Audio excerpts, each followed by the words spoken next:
Hello সবাইকে, আশা করি সবাই অনেক ভালো আছেন। সো আমার প্রিভিয়াস এপিসোডে আমি 5 তারিখের আমার একটা উইনিং ট্রেড, সেটা হচ্ছে 1:2.5, অ্যান্ড 6 তারিখে একটা 1:3 কীভাবে এই ধরনের বড় টার্গেটগুলো অ্যাচিভ করতে হয় সেটার ফুল এপিসোড আমি খুবই ইজিলি ব্রেকডাউন করে দিয়েছি। যারা নতুন তারা ভিডিওটা দেখে আসতে পারেন। অ্যান্ড এই ভিডিওতে আমার 6 তারিখে বিকেলে একটা ট্রেড সেট আপ আপনাদের সাথে শেয়ার করার চেষ্টা করব, যেখানে অ্যারাউন্ড 2.5 মতো আমার রিওয়ার্ড এসেছে। সো 5 তারিখ অ্যান্ড 6 তারিখ আমার যে সেটআপগুলো ছিল সেগুলো খুবই ভালো গিয়েছে, সেগুলোর ব্রেকডাউনই আপনাদের সাথে শেয়ার করার চেষ্টা করছি। সো প্রথমত এখানে যে সেটআপটা, এর মধ্যে প্রিভিয়াস একটা এপিসোডে আমি বলেছি যে আপনাদের এই যে স্ট্রাকচারটা, এখানে যে কার্ভেচারটা, এই কার্ভ স্ট্রাকচারটা যারা বুঝেন না, প্লিজ দয়া করে ভিডিওটা দেখে আসবেন। কেন? কারণ এই কার্ভ স্ট্রাকচারটা এমন একটা স্ট্রাকচার যেটা মার্কেটে ধরেন দেয়ার ইজ এ চান্স, যে কোনো কিছু যদি প্রবাবিলিটি থাকে, যে এই প্রবাবিলিটি হচ্ছে 70% চান্স আছে যে এই প্রবাবিলিটিটা হচ্ছে আপসাইডে যাবে যদি এই কার্ভেচারটা হচ্ছে রাউন্ডিং বটম হয়। ঠিক আছে, আপনি আমার শব্দটা একটু খেয়াল করবেন। আমি কি বলেছি? Rounding bottom. রাউন্ডিং শব্দের অর্থ কি? জিনিসটা সার্কেলের মতো। সো এই যে জিনিসটা, এটা কিসের মতো দেখতে? Round, right? অ্যান্ড এটা কোন সাইডে আছে? এটা কিন্তু বটম সাইডে আছে। তাহলে এটা কি হবে? Rounding bottom. সো যখন আপনি, আর এই জিনিসটা কিন্তু কার্ভ করছে, রাইট? নৌকার মতো কার্ভ করছে।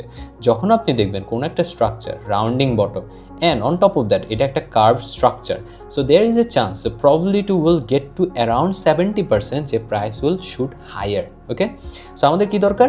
প্রথমত হচ্ছে এই স্ট্রাকচার একটা ব্রেক দরকার, রাইট? সো আমাদের কি দরকার? কার্ভেচার স্ট্রাকচার প্লাস একটা আরবি প্লাস একটা ব্রেক। ঠিক আছে, and on top of that আমাদের কিছু ইন্ডিকেটর দরকার। এর মধ্যে আমার পছন্দের হচ্ছে সিভিডি। অ্যান্ড সিভিডি কি? সিভিডির মানে হচ্ছে কিউমুলেটিভ ভলিউম ডেল্টা। সিভিডির ক্ষেত্রে শুধু সিভিডি প্রাইসকে রেসপেক্ট করলে হবে না, আমার দরকার একটা ডাইভারজেন্স। ঠিক আছে, সিভিডি ডাইভারজেন্স আমার দরকার। সো আমি ডাইভারজেন্সটা আগে একটু বুঝে দেওয়ার চেষ্টা করি। সো প্রথমত হলো প্রাইস কিন্তু এই যে লাইনটা, আমার আঁকা ট্রেন্ড লাইনটা, এটা কিন্তু acting as a support, right? But আপনি সিভিডি যদি খেয়াল করেন, এখানে একটা টাচ পয়েন্ট, এখানে একটা টাচ পয়েন্ট, সিভিডি কোন দিকে যাচ্ছে? সিভিডি কিন্তু ডাউনওয়ার্ড স্লোপিং। বাট যখন আপনি অ্যাকচুয়াল প্রাইস অ্যাকশন দেখছেন সেটা কিন্তু আপওয়ার্ড স্লোপিং। তাহলে যখন একটা আপওয়ার্ড স্লোপিং এভাবে আর একটা ডাউনওয়ার্ড স্লোপিং হচ্ছে, তার মানে এই দুইটার মধ্যে একটা ডাইভারজেন্স হচ্ছে। এই ডাইভারজেন্সটা আমাকে একটা বুলিশ সিগন্যাল দিচ্ছে। কেননা? কারণ প্রাইস হচ্ছে উপরের দিকে শ্যুট করতে চায়।